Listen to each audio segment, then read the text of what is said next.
الله ونشهد أن محمدا عبده ورسوله اللهم صل وسلم وبارك على سيدنا محمد وعلى آله وصحبه ومن سار على نهجه واستنى بسنته إلى يوم الدين. قال الله عز وجل في كتابه الكريم أعوذ بالله من الشيطان الرجيم إنما المؤمنون ikhwatun sadaqallahul azim. Hadirin hadirat para perindu surga Allah Subhanahu wa taala, jamaah Masjid Quba yang dimuliakan Allah Subhanahu wa taala. Tentunya tiada kata yang pantas kita lantunkan di subuh hari ini melainkan ucapan syukur. Alhamdulillah. Betapa sayangnya Allah kepada kita, betapa banyaknya nikmat dan karunia yang Allah limpahkan kepada kita. Pagi hari ini kita merasakan betapa banyaknya karunia dari Allah. Allah berikan kesempatan hidup bagi kita hingga hari ini. Allah sehatkan kita, Allah limpahkan rezekinya yang begitu luas kepada kita. Sungguh kalau kita bermaksud menghitung nikmatnya, kita tidak akan sanggup untuk menghitungnya. Tapi memang Allah tidak meminta kepada kita untuk menghitung nikmatnya. Yang Allah minta kepada kita adalah mensyukuri nikmatnya.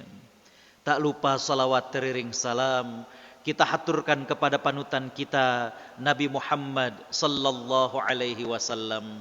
Sosok yang kita cintai, sosok yang kita rindui.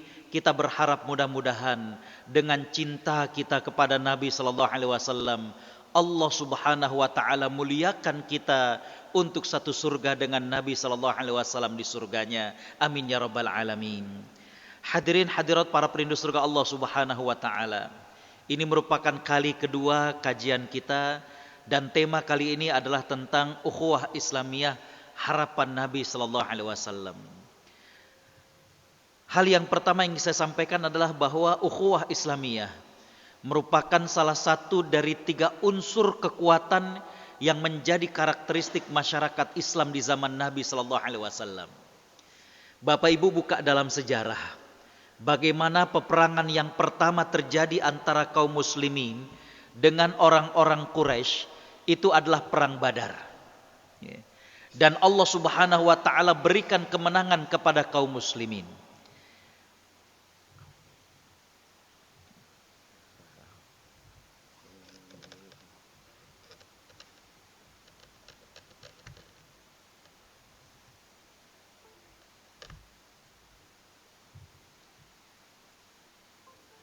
Masyarakat Quraisy, mereka masih penasaran terhadap kekalahan pada perang Badar.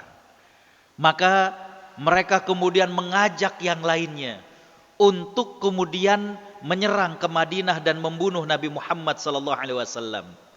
Itulah yang kemudian terjadi perang Uhud. Para sejarawan mengatakan bahwa perang Uhud ini mengalami 3 episode. Episode pertama, bagaimana kaum muslimin berhasil memukul mundur orang-orang kafir. Ini episode pertama. Episode yang kedua adalah bagaimana Khalid ibn Walid yang saat itu masih lagi kafir, ketika melihat Jabal Rumat, ketika melihat bukit tempat para pemanah itu ditinggalkan oleh para sahabat, maka kemudian Khalid ibn Walid kemudian berbalik dan menguasai daripada bukit tersebut. Maka terjadilah episode yang kedua, di mana kaum muslimin saat itu banyak yang terluka dan menjadi korban dalam perang episode yang kedua tadi. Nah, episode yang ketiga adalah bagaimana Allah Subhanahu wa taala selamatkan Nabi SAW. Allah selamatkan kota Madinah dan tidak jadi dikuasai oleh orang-orang kafir. Bapak Ibu Allah Subhanahu wa taala rahmati, di sini hal yang menarik. Kalau kita baca dalam sejarah, para pakar sejarah mengatakan bahwa perang Uhud itu dimenangkan oleh para sahabat dan Nabi sallallahu alaihi wasallam. Perang Uhud itu dimenangkan oleh para sahabat. Banyak di antara kita yang mengatakan, masa iya? Bukankah dalam perang Uhud itu Hamzah bin Abdul Muttalib syahid dan gugur? Bukankah dalam perang Uhud gigi Nabi sallallahu alaihi wasallam sampai berdarah-darah? Para sejarawan mengatakan betul, Hamzah bin Abdul Muttalib syahid gugur pada perang itu. Gigi Nabi SAW berdarah-darah pada perang itu. Tapi satu fakta yang menunjukkan bahwa perang Uhud adalah kemenangan bagi kaum muslimin. Kita melihat bagaimana kesolidan para sahabat. Bapak Ibu coba buka dalam sejarah. Tanyakan sama Ustadz bahwa tidak didapati satupun riwayat sahabat menyalahkan sahabat yang lain. Kita saja yang terkadang, ini mohon maaf ya, terkadang saya dapati seorang ustadz, terkadang saya dapati di antara kita ketika menceritakan perang Uhud seolah-olah menyalahkan sahabat yang di atas bukit lalu kemudian turun untuk membantu mengumpulkan ghanimah. Dalam ucapan-ucapan kita terkadang kita terkesan menyalahkan gara-gara mereka sampai kemudian Nabi SAW giginya berdarah-darah. Gara-gara mereka seolah-olah kita menyalahkan Hamzah bin Abdul Muthalib meninggal dunia. Padahal kalau kita buka dalam riwayat-riwayat tidak kita dapatkan satupun riwayat sahabat menyalahkan sahabat yang ikut dalam bukit Rumat tersebut, yang berada pada bukit pemanah tersebut, yang turun dan kemudian membantu untuk mengumpulkan ghanimah.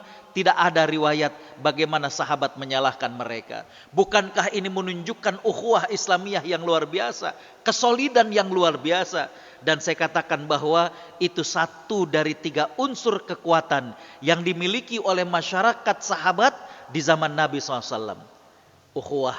Yang 2 lagi adalah kekuatan akidah, dan yang ketiga adalah kekuatan kepemimpinan dan senjata. Inilah 3 unsur kekuatan yang dimiliki oleh masyarakat sahabat di masa Nabi Sallallahu Alaihi Wasallam. Kekuatan akidah, ini yang menjadi motivasi, ini yang kemudian menjadi pelumas, bahan bakar yang membuat para sahabat begitu semangat untuk berjuang. Yang kedua adalah kekuatan ukhuwah, dan yang ketiga adalah kekuatan kepemimpinan dan senjata. Hadirin hadirat para perindu surga Allah Subhanahu wa taala. Kita masuk kepada poin berikutnya adalah bagaimana kedudukan ukhuwah Islamiyah. Ukhuwah adalah nikmat dari Allah Subhanahu wa taala. Allah berfirman dalam surat Al-Anfal ayat 63, A'udzu billahi minasyaitonir rajim. Lau anfaqta ma fil ardi jami'an ma allafta baina qulubihim walakinnallaha allafa bainahum. Kalaupun kamu membelanjakan semua kekayaan yang ada di bumi, kamu tidak akan dapat mempersatukan hati mereka, tetapi Allah telah mempersatukan hati-hati mereka. Jadi, yang namanya berukhuwah, bersaudara karena Allah Subhanahu wa taala, yang menjadikan kita kok kayaknya srek ya dengan itu. Ya. Bagaimana kita dapatkan kenyamanan berinteraksi dengan orang-orang soleh, berinteraksi dengan orang-orang yang baik, maka Allah Subhanahu wa taala yang merukunkan satu dengan yang lainnya, bukan karena harta, bukan karena dunia, tapi Allah Subhanahu wa taala yang kemudian merukunkan hati-hati antara satu dengan yang lainnya. Makanya saya katakan ukhuwah merupakan nikmat dari Allah Subhanahu wa taala. Coba kita saksikan bagaimana para sahabat, mereka belum pernah berjumpa dengan saudara mereka yang berasal dari Madinah. Tapi ketika kemudian mereka sampai ke Madinah, Nabi SAW mempersaudarakan mereka.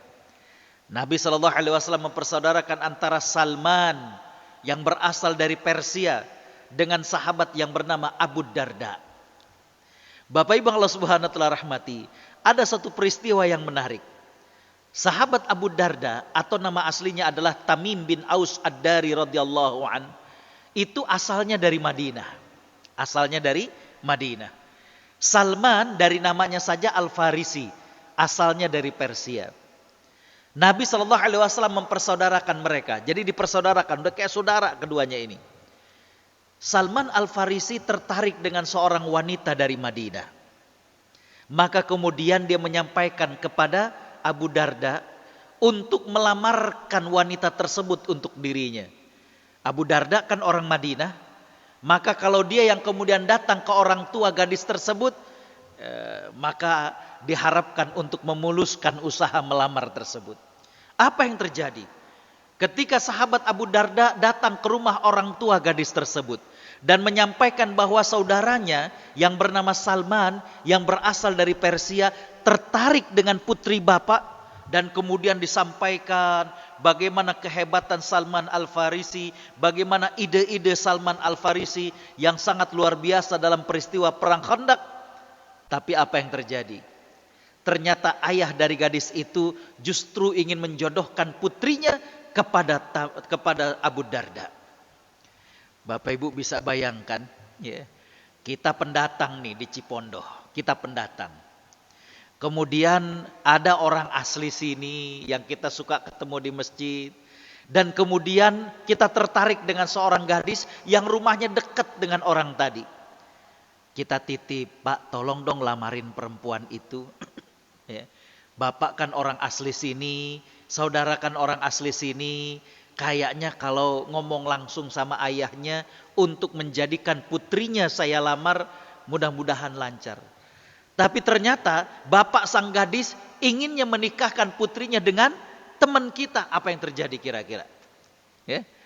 Tentu kita marah. Ya.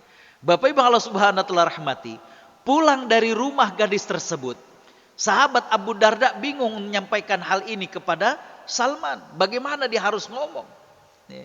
Maka kemudian ditanya oleh Salman, bagaimana jawaban dari ayah gadis tersebut?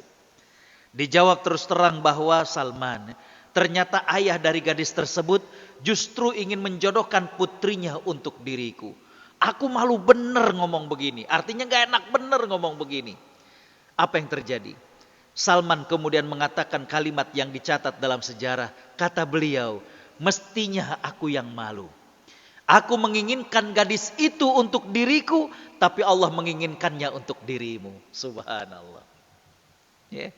Subhanallah. Kata Salman, mestinya aku yang malu. Mestinya aku yang gak enak hati. Aku menginginkan gadis itu untuk diriku, tapi Allah menginginkannya untuk dirimu. Ukhuwah yang kayak begini nih kalau kita cerita udah kayak negeri dongeng. Ya. Tapi hadirin khotaliman rahimakumullah, Allah yang mempersatukan antara hati-hati para sahabat. Ya. Maka saya katakan ukhuwah merupakan nikmat dari Allah Subhanahu wa taala. Yang kedua, ukhuwah merupakan cerminan keimanan. Ya.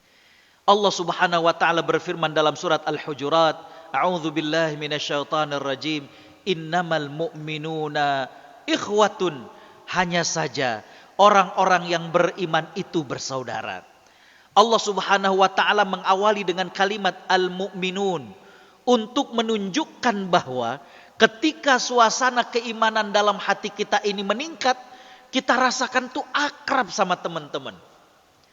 Tapi ketika kemudian keimanan kita ini menurun, apa yang terjadi? Rasanya hati itu nggak bisa akrab dengan mereka. Ya. Ada orang ngomong, aduh kayaknya nyindir saya terus nih. Padahal itu merupakan hal yang biasa. Ya. Biasanya juga bercanda. Ya. Cuma kali itu karena keimanannya sedang turun, dia rasakan bagaimana ucapan temannya itu kok kayak nyindir melulu kepada dia. Ya. Bapak Ibu Allah Subhanahu wa taala rahmati, mungkin ada yang pernah jerawat atau bisul di punggung. Kalau yang pernah bergadang dan kemudian gak biasa begadang, itu kadang suka muncul jerawat atau bisul di punggungnya. Kita kalau ke Masjid Quba, kalau ketemu sama teman-teman kita, ketemu sama tetangga kita, ngakrabnya luar biasa. Ya. Bahkan kita palukan. Ya. Gimana kabarnya Pak? Ini udah biasa kita lakukan. Tapi Bapak Ibu Allah Subhanahu wa taala rahmati, suatu hari kita lagi ada jerawat di punggung. Jadi ketika kemudian dipeluk, apalagi kemudian didekap, aduh sakit. Yang salah bukan pelukannya. Yang salah kenapa? Punggungnya sedang ada jerawat. Kita biasa bercanda. Habis kajian, sarapan, bercanda. Ente begini. Ketika keimanan kita sedang tinggi, biasa itu kita nganggapnya. Tapi ketika keimanan kita sedang turun, tuh Bapak ngomongnya kayak gitu banget ya. Coba. Ya. Jadi Bapak Ibu Allah Subhanahu wa taala rahmati, bagaimana kadar keimanan kita mempengaruhi bagaimana ukhuwah. Ya. Dan begitulah yang terjadi di masyarakat sahabat. Bagaimana keimanan para sahabat yang tinggi, sehingga hadirin khotaliman rahimakumullah, kita lihat bagaimana cerminan ukhuwah yang sangat luar biasa. Nabi SAW mempersaudarakan Abdurrahman bin Auf. Ini seorang sahabat yang saudagar yang berasal dari Mekah. Ya. Nabi SAW mempersaudarakan Abdurrahman bin Auf dengan Sa'ad bin Mu'adz, salah seorang tokoh daripada Ansor. Ya. Lihat bagaimana ukhuwah di antara mereka. Sa'ad bin Mu'adz sampai mengatakan, aku punya rumah sekian, aku berikan 1 untuk dirimu. Aku punya istri 4, kata Sa'ad. Maka engkau lihat, siapa yang engkau tertarik, aku akan ceraikan. Dan engkau nikahi setelah masa iddahnya. Bapak Ibu Allah Subhanahu wa taala rahmati, tapi sahabat Abdurrahman bin Auf mengatakan, dullani ala suq. Enggak perlu itu semuanya. Tunjukin di mana yang namanya pasar. Ya. Bapak Ibu Allah Subhanahu wa taala rahmati, begitulah ketika keimanan kita sedang tinggi. Maka kepedulian kita, rasa sayang kita itu akan terwujud. Ya. Ketika dengar saudari-saudari kita muslimah di India, mereka terganggu kebebasannya menggunakan hijab, di hati itu ada perasaan gemes, ada perasaan sedih. Ya. Tapi hadirin khotal iman rahimakumullah, ketika kemudian keimanan kita sedang turun, cuek aja. Ya. Makanya Nabi SAW mengatakan, man lam yahtam bi amril muslimin falaisa minhum. Barang siapa yang enggak peduli dengan urusan muslim yang lainnya, dia bukan termasuk di antaranya. Jadi ukhuwah Islamiyah merupakan cerminan keimanan. Yang ketiga, hadirin khotal iman rahimakumullah, betapa pentingnya ukhuwah Islamiyah. Sampai-sampai Nabi SAW memberikan ancaman yang berat bagi orang-orang yang memutuskan ukhuwah Islamiyah. Dalam hadis dari Imam Abu Dawud dan Imam At-Tirmidzi dari sahabat Abu Bakrah. Jadi ada sahabat Abu Bakar, ada sahabat Abu Bakrah. Nabi SAW bersabda, "Ma min dzanbin ajdaru an yu'ajjilallahu ta'ala li sahibihi al-'uqubah ma'a ma yaddakhiru lahu fil akhirah mithlul baghyi wa qati'atir rahim." Kata Nabi SAW, enggak ada dosa yang lebih pantas Allah segerakan bagi ini selain dari apa yang Allah akan sediakan di akhirat, melainkan daripada perbuatan zalim dan memutus silaturahim. Lihat. Ya, berbuat zalim ini Allah Subhanahu wa taala akan segerakan hukumannya di dunia. Belum, ya. Itu bukan kemudian menjadi balasan satu-satunya, belum nanti di akhirat. Ya. Dan yang kedua adalah mereka yang memutus silaturahim. Bapak Ibu Allah Subhanahu wa taala rahmati, ya. Saya berbicara tentang tazkiyatun nafs di beberapa masjid yang lain. Ada salah satu penyakit hati yang berbahaya. Namanya pelit atau kikir. Mungkin kita beranggapan pelit, ya orang tadinya mau nyumbang nggak jadi nyumbang. Ya. Tapi Nabi SAW menjelaskan bahwa yang namanya pelit dan kikir ini ternyata pernah membinasakan umat sebelum umat Nabi Muhammad SAW. Kenapa? Kata Nabi SAW, amarahum bil qati'ah faqata'u. Rasa pelit itu mengajak mereka, membuat mereka memutus silaturahim dan mereka lakukan hal itu. Apa maksudnya? Orang kalau punya penyakit hati yang namanya bakhil, namanya pelit, dia akan mikir-mikir untuk silaturahim. Habis kajian mau kemana?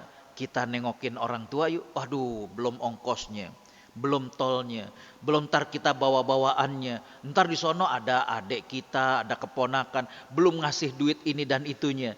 Orang kalau bakhil dan pelit, akhirnya apa? Enggan silaturahim. Ya.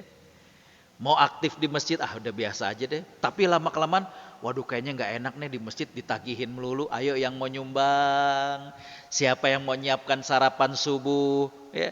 Orang karena bakhil, akhirnya memutus silaturahim. Ya. Maka Nabi SAW mengatakan di sini, orang yang memutus silaturahim merupakan dosa yang Allah akan segerakan hukumannya di dunia, selain bagaimana hukuman nanti di akhirat. Baik. Hadirin khotaliman rahimakumullah, poin yang berikutnya adalah saya gunakan kalimat merajut, benang-benang. Ini saya tertarik dengan kalau kita melihat bagaimana kain yang bagus. Ya. Bagaimana kain yang bagus ini karena benang-benang yang indah tersebut kemudian dirajut menjadi sebuah kain yang indah. Begitulah ilustrasi berkaitan dengan ukhuwah. Bagaimana agar ukhuwah ini bisa kemudian terajut dengan baik? Yang pertama, hadirin khotal iman rahimakumullah, menjaga kehormatan saudara kita. Dalam khutbah wada' haji yang terakhir, Nabi SAW mengatakan, inna dima'akum wa amwalakum wa a'radakum haramun alaikum kahurmati yaumikum hadha. Sesungguhnya darah kalian, harta kalian, kehormatan kalian adalah haram untuk kemudian dibuka dan dipermalukan kehormatan kaum muslimin. Sebagaimana haramnya hari ini pada bulan ini. Bapak Ibu Allah Subhanahu wa taala rahmati. Sesama muslim tidak boleh untuk dengan mudah menyakiti, mengalirkan darah, apalagi sampai membunuh. Besar hukumannya. Nabi SAW mengatakan dalam hadis bahwa terbunuhnya seorang muslim tanpa ada dasar, artinya secara zalim, itu lebih dahsyat di sisi Allah Subhanahu wa taala daripada hancurnya dunia dan seisinya. Lihat, ya. Makanya hadirin khotal iman rahimakumullah, ketika ada seorang muslim yang terzalimi sampai kemudian menetes darahnya, apalagi sampai kemudian meninggal dunia, Islam sangat-sangat tegas berkaitan tentang hal ini. Ya. Bapak Ibu tahu bagaimana di zaman Mu'tasim, salah seorang pemimpin kaum muslimin yang hebat saat itu. Ya. Ketika dia mendengar ada seorang wanita yang sedang belanja di pasar Yahudi. Dia lagi duduk, tapi kemudian secara iseng orang Yahudi tersebut mengikat jilbabnya di kursi yang dia duduki. Apa yang terjadi? Ketika dia bangun, terenggutlah jilbabnya. Maka kemudian dia berteriak. Saat itu ada seorang muslim yang mensaksikan. Maka kemudian dia pukul Yahudi tadi. Karena itu pasar-pasar Yahudi, maka muslim itu kemudian dikerubuti hingga mati. Wanita tersebut kemudian berteriak, "Wa Mu'tasimah, wahai Mu'tasim, tolonglah kami." Nyampe kabar itu kepada Mu'tasim. Maka Mu'tasim mengatakan, siapkan pasukan yang ujungnya dari sini dan pangkalnya sampai di tempat wanita tersebut. Hadirin khotal iman rahimakumullah, berkaitan dengan darah dan harta kaum muslimin. Begitu juga dengan kehormatan kaum muslimin. Ya. Bapak Ibu Allah Subhanahu wa taala rahmati, Imam Ahmad rahimahullah, bagaimana beliau mengambil suatu keputusan, enggak mau mengatakan Al-Quran adalah makhluk. Saat itu beliau berada di zaman Khalifah Al-Ma'mun. Khalifah Al-Ma'mun cara berfikirnya adalah cara berfikir Mu'tazilah. Satu sekte dari Islam yang begitu mendewa-dewakan yang namanya akal. Dia mengatakan Khalifah Al-Ma'mun ini Al-Quran itu makhluk. Kata Imam Ahmad, enggak. Kalau Al-Quran dikatakan makhluk, maka sama dengan manusia. Manusia akan mati. Begitu juga Al-Quran kalau dikatakan makhluk, akan dikatakan sampai kepada suatu waktu, Al-Quran berarti enggak relevan lagi. Ditolak oleh Imam Ahmad. Apa yang terjadi? Beliau dipenjara, beliau disiksa, dipermalukan. Ya. Murid beliau sampai mengatakan, ya Imam, ghalabanal batil. Wahai Imam, kita sudah terkalahkan dengan kebatilan. Dalam beberapa keadaan terlihat bahwa seolah-olah kaum muslimin, orang-orang yang beriman kalah seperti itu. Apa kata Imam Ahmad? La madamal haqqu fi qulubina. Enggak, kita enggak pernah kalah sepanjang kebenaran masih melekat pada jantung-jantung kita. Ya. Bapak Ibu Allah Subhanahu wa taala rahmati, Khalifah Al-Ma'mun enggak tinggal di Baghdad. Dia enggak puas melihat bagaimana keteguhan Imam Ahmad. Ya. Maka dia ingin melaksanakan hukuman sendiri dengan tangan dia. Imam Ahmad kemudian dibawa menuju ke tempat dia tinggal. Bapak Ibu Allah Subhanahu wa taala rahmati, di sepanjang jalan kaum muslimin mendoakan Imam Ahmad, wahai Imam, mudah-mudahan Allah menguatkan dirimu. Imam Ahmad hanya berdoa sepanjang perjalanannya, ya Allah, jangan sampai aku menatap wajah pemimpin yang zalim seperti itu. Belum sampai ke tempat Khalifah Al-Ma'mun, Khalifah Al-Ma'mun meninggal dunia tanpa diketahui apa sebabnya. Hadirin khotal iman rahimakumullah, kehormatan kaum muslimin. Ya. Jadi, agar terasa bagaimana ukhuwah adalah bagaimana menjaga kehormatan kaum muslimin. Ya. Yang berikutnya hadirin khotal iman rahimakumullah adalah menutup aib dan menjaga rahasia. Kalau kita pernah dekat dengan seseorang dan dia kemudian cerita tentang hal yang rahasia, bagaimana keadaan rumah tangganya mungkin, bagaimana keadaan anaknya, maka kita perlu menjaga rahasia ini. Ya. Begitu juga hadirin khotal iman rahimakumullah, kalau kita pernah melihat, ya, ini kita nggak boleh mencari-cari aib dari saudara kita. Tapi kalau kita tahu ternyata saudara kita ada aibnya, maka hadirin khotal iman rahimakumullah, sikap kita adalah bagaimana menasehati diam-diam terlebih dahulu. Ya. Kita nasihati diam-diam. Ya. Ini bagaimana ukhuwah yang terjadi. Nabi SAW mengatakan, apabila ada seseorang yang bicara kepadamu, kemudian dia menoleh ke kanan ke kiri, artinya kayak ada perasaan khawatir. Kalau ada yang mendengar, maka kata Nabi itu adalah amanah. Ada orang ngobrol dengan kita tapi kemudian dia lihat kanan, lihat kiri. Ya. Kita ngerasa bahwa ini hal yang penting, ini hal yang dia nggak pengen orang lain tahu, maka itu amanah kata Nabi SAW. Ya. Hadirin khotal iman rahimakumullah. Ya. Nabi SAW bersabda dalam hadis yang diriwayatkan oleh Imam Muslim. Lihat bagian akhirnya, kata Nabi SAW, wa man satara musliman satarahullahu fid dunya wal akhirah. Orang yang menutupi aib saudaranya, maka Allah akan tutupi aibnya di dunia dan di akhirat. Ya. Kita pernah tahu bahwa ternyata teman kita, tetangga kita melakukan sebuah aib. Maka yang terbaik adalah bagaimana kita menasehatinya. Pak, nih mohon maaf nih. Ya. Saya sempat lihat Bapak begini-begini. Oh iya, kita nasehatin diam-diam. Ya. Bukan kemudian kita permalukan. Kecuali hadirin khotal iman rahimakumullah, Imam Nawawi mengatakan kecuali orang yang sudah terang-terangan melakukan maksiat, maka itu adalah boleh untuk kita katakan pada orang lain agar terhindar daripada kemaksiatan yang dilakukannya. Ya. Baik, hadirin khotal iman rahimakumullah. Ya, ini tadi saya katakan Imam Ibnu Rajab Al-Hambali mengatakan jika seseorang melihat pada saudaranya kekurangan dalam agama, ya, maka hendaklah dia menasehatinya agar menjadikan saudaranya itu lebih baik. Ya. Hadirin para perindu surga Allah Subhanahu wa taala. Yang berikutnya bagaimana kemudian merajut ukhuwah ini sehingga menjadi ukhuwah yang diharapkan oleh Nabi adalah bagaimana empati dan simpati.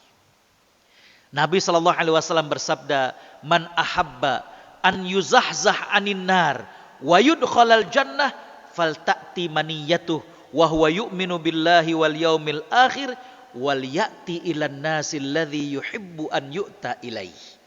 Kata Nabi SAW, barang siapa yang ingin dijauhkan dari neraka dan ingin dimasukkan ke dalam surga, hendaknya dia mati dalam keadaan beriman kepada Allah dan hari akhir, dan dia memperlakukan orang lain sebagaimana dia senang diperlakukan seperti itu. Simpati dan empati. Ya. Bapak Ibu Allah Subhanahu wa taala rahmati, besok yang kerja libur. Ya. Dan di situ kita lihat adalah libur karena Isra dan Mi'raj. Banyak pelajaran tentang Isra dan Mi'raj. Ada ustadz yang melihat dari segi mewajibkan sholatnya. Ada yang mengambil tentang bagaimana keimanan Abu Bakarnya. Tapi yang menarik Bapak Ibu yang dirahmati Allah, coba cermati. Yang namanya Isra itu dari Masjidil Haram ke Masjidil Aqsa. Yang namanya Mi'raj dari Masjidil Aqsa diangkat ke atas langit. Bapak Ibu Allah Subhanahu wa taala rahmati, di sini ada satu hal yang perlu kemudian kita fahami. Setiap kali kita melaksanakan sholat, kita mestinya ingat bahwa ini terjadi ketika Nabi Isra dan Mi'raj. Dan itu ada satu negara kaum muslimin yang saat ini berjuang, yaitu Palestina. Bisa difahami? Ya. Bapak Ibu Allah Subhanahu wa taala rahmati, saya pernah menjadi penerjemah dari orang Palestina, seorang syekh dari Palestina. Kata beliau, yang membuat kami istiqomah, yang membuat kami tetap tegar di tengah blokade daripada orang-orang Yahudi. Padahal mereka begitu menutup kota-kota daripada saudara kita orang Palestina ini. Maka yang menjadikan kami tegar, terus bertahan, berjuang adalah diantaranya ketika kami menerima bantuan dari Indonesia. Itu kata beliau. Saya terkejut juga, saya katakan kenapa Syekh? Ya. Kata beliau, mohon maaf, bukan jumlah bantuan yang kami terimanya, tapi bagaimana pengaruh secara psikologisnya, kata beliau. Ketika kami menerima bantuan dari Indonesia, apa kata beliau? Mohon maaf, kami mengenal Indonesia, negeri dengan 1001 bencana. Ada tsunami, gempa bumi, gunung meletus, longsor. Tapi mereka masih peduli kepada saudaranya di Palestina. Itulah yang menjadikan kami kemudian tegar. Bahwa ternyata saudara kami yang sering mengalami musibah saja masih peduli kepada kami. Tuh Bapak Ibu yang dirahmati Allah. Bagaimana simpati dan empati ternyata menguatkan daripada saudara-saudara kita. Ya. Apalagi kata beliau, ketika kami melihat di peta, jauh benar dari Palestina ke Indonesia. Jauh benar. Tapi ketika kemudian kita menyumbang buat mereka, ketika kita mendoakan mereka, itu kata beliau yang membuat kami tegar. Itulah simpati dan empati. Ya. Bapak Ibu Allah Subhanahu wa taala rahmati, begitulah ukhuwah terjadi.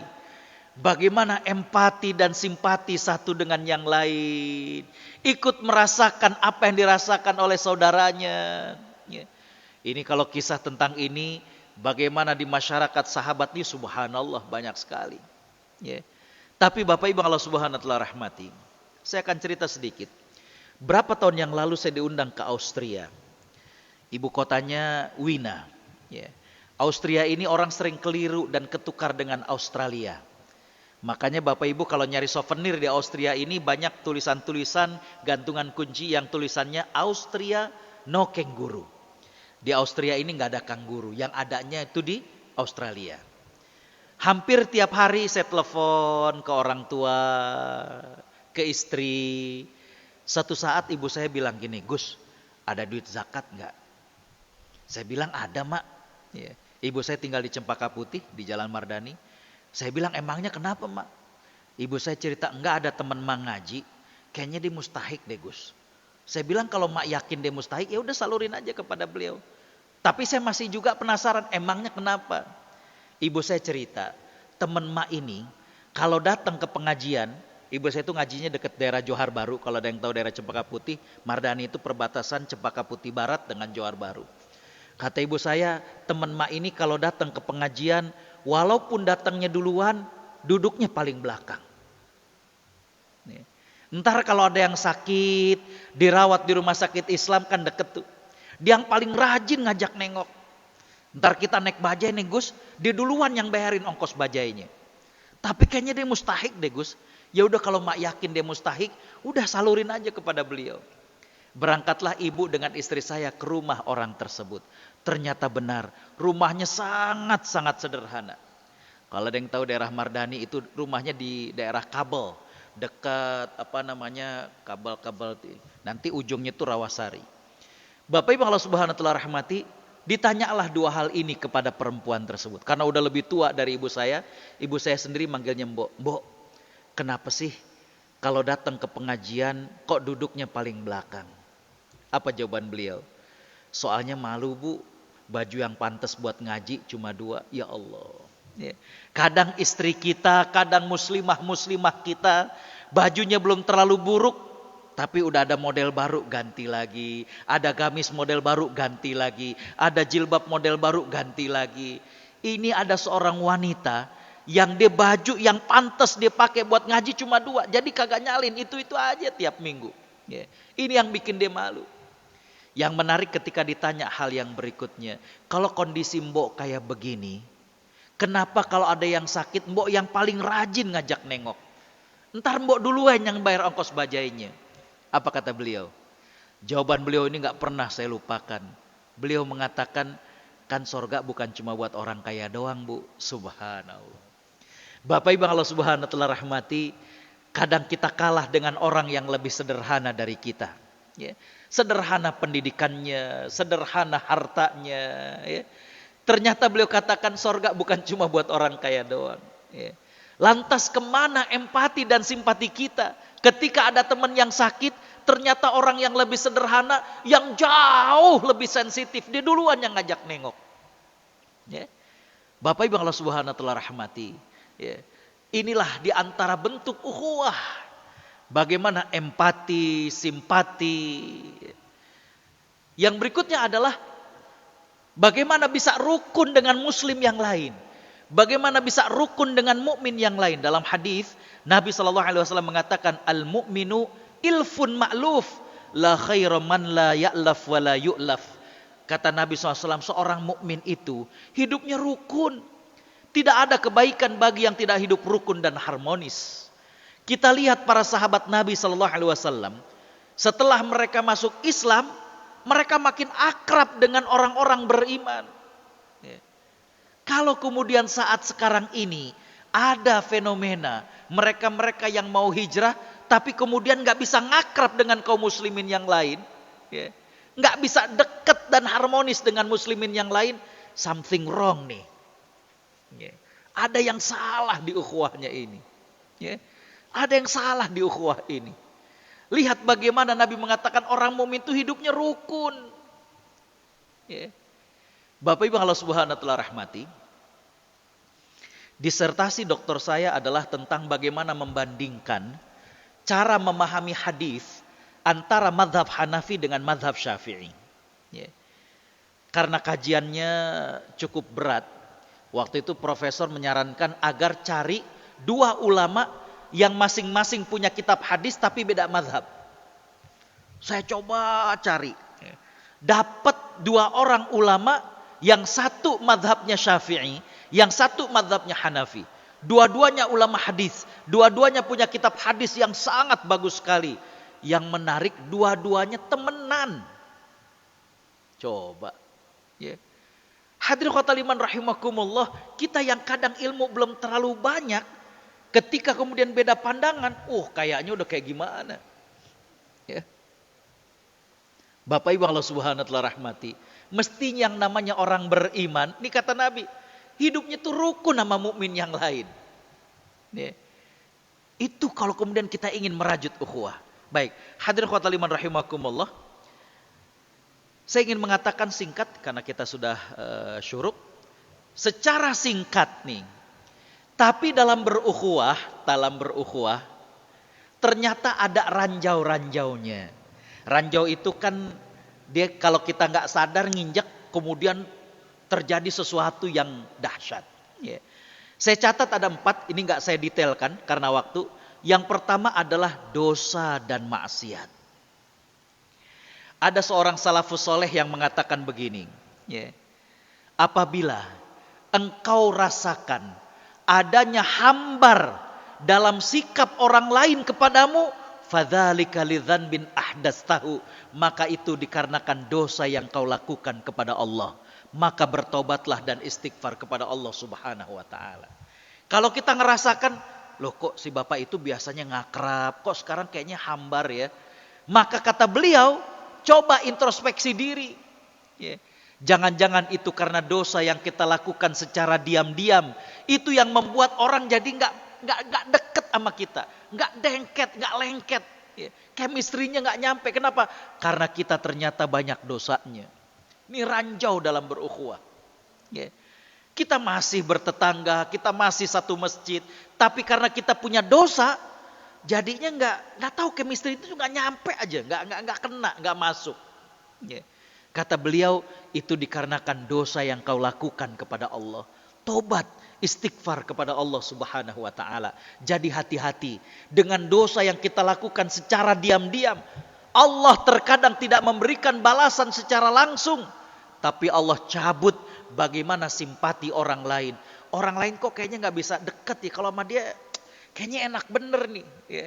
Kita merasakan kok di masjid, di masyarakat, di kantor. Kayaknya nggak bisa akrab nih sama orang-orang yang kita anggap soleh, orang yang rajin ke masjid. Kita cuma, Pak, nggak gimana gitu. Nah itu yang pertama adalah hati-hati karena dosa. Yang kedua yang menjadi ranjau dalam berukhuwah adalah niat yang kadang tercampur dengan dunia. Yeah. Bagaimana kita, pengen ngakrab sama dia, Pak saya pengen main ke rumah Bapak, silakan. Ternyata ada maksudnya, kita tahu dia kerja di kali aja bisa kemudian ikut tender dan lain sebagainya. Kecampur dengan dunia. Ya. Ini yang kemudian hadirin khotbah liman rahimakumullah, ketika dunia yang dicari itu nggak didapat, yang korban adalah ukhuwahnya. Kayaknya dia punya adik, belum nikah nih, katanya cantik. Dunia, ya. Ketika kemudian, dia kayaknya akrab bener, nganterin pulang dari masjid. Nggak taunya pas dia dapat kabar, nggak taunya adiknya dia udah dijodohin. Nah, ya, ukhuwahnya jadi kemudian kerasa. Ya. Yang berikutnya adalah sikap ekstrim atau berlebih-lebihan. Bapak Ibu Allah Subhanahu wa taala rahmati, Islam mengajarkan kepada kita, ketika kita simpati sekalipun tidak boleh berlebih-lebihan. Ya. Ini nanti panjang nih. Kenapa? Karena Bapak Ibu yang dirahmati Allah, ketika berlebih-lebihan yang terjadi adalah akhirnya right or wrong, dia adalah teman kita. Salah atau benar, dia adalah teman kita. Itu yang tidak diinginkan oleh Islam. Islam tetap menjadikan kita untuk kemudian ketika kita dapati saudara kita melakukan kesalahan, kita nasehatin. Jangan sampai udah salah, dibela terus. Keliru nih fanatik yang begini. Ya. Ini yang namanya ukhuwah jahiliyah. Persaudaraan yang jahiliyah. Udah salah masih terus dibela, ngotot lagi. Ya. Ini keliru. Makanya dikatakan jangan ekstrim. Apa maksud jangan ekstrim? Ya kalau salah kita fair, tapi kita nasehatin. Ya. Yang berikutnya adalah yang menjadi ranjau dalam ukhuwah adalah egois. Apa maksudnya egois? Namanya kita interaksi, maka mesti ada timbal balik.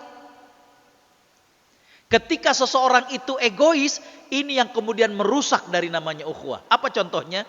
Kalau jalan, kita maunya dibayarin melulu. Nggak pernah ngerti untuk sekali-kali kita yang bayarin. Ini orang egois. Ya. Dulu kalau masih zaman naik bis, ketika kita masih remaja, tahun 90-an, ya, itu kalau bareng-bareng sama temen, ayo, belakangan tahu karena yang di depan tuh yang bayar duluan. Ya. Ya. Lama-lama orang, nggak usah ngajak dia, maunya dibayarin melulu. Kan akhirnya merusak ukhuwah. Ini egois nih. Ya. Bapak Ibu Allah Subhanahu wa taala rahmati, waktu juga yang memisahkan kita, jadi kembali bahwa ukhuwah merupakan sebuah kekuatan yang sangat luar biasa. Ya. Dan dia menjadi satu dari 3 kekuatan yang ada pada masyarakat di zaman Nabi SAW. Kekuatan akidah, kekuatan ukhuwah, dan kekuatan kepemimpinan dan senjata. Itulah yang karenanya Nabi SAW bagaimana kemudian balut para sahabat dengan yang namanya ukhuwah. Dan kita saksikan bagaimana ukhuwah para sahabat itu betul-betul sangat luar biasa. Tadi saya sudah sampaikan apa saja yang perlu kita lakukan untuk mempererat ukhuwah seperti harapan Nabi. Dan tadi poin yang terakhir, hati-hati dengan 4 ranjau dalam berukhuwah. Yang pertama adalah dosa. Kita masih bergaul dengan orang itu, tapi kok sekarang rasanya hambar. Rasanya ya cuma sebatas gitu doang. Enggak dalam chemistry-nya seperti dulu. Ini jangan-jangan karena dosa. Yang kedua, niat yang tercampur dengan dunia. Ya. Yang ketiga, ekstrim, enggak boleh berlebih-lebihan. Yang keempat adalah egois. Kita berukhuwah maunya dibayarin melulu, kita ukhuwah maunya difahami melulu. Kita sekali-kali faham orang lain. Kita sekali-kali juga traktir orang lain. Ya. Kita melulu yang dapat sharing ini dan itu. Sekali-kali balas. Terima kasih jempolnya. Ya. Kadang ngeganggu juga dalam hati ketika kemudian sering dikirimin nasihat dan lain sebagainya. Jangankan ucapan jazakallah khairan. Jempol aja kagak diacungin. Ya. Ini namanya kadang suka menjadi ranjau dalam berukhuwah. Hadirin khotbah liman rahimakumullah. Mudah-mudahan kita semuanya wabil khusus kepada jamaah Masjid Quba, kita bisa kemudian menjalin ukhuwah seperti yang diharapkan oleh Nabi SAW. Saya kira demikian, saya kembalikan kepada MC. Wallahul muwaffiq ila aqwamit thoriq. Wassalamualaikum warahmatullahi wabarakatuh.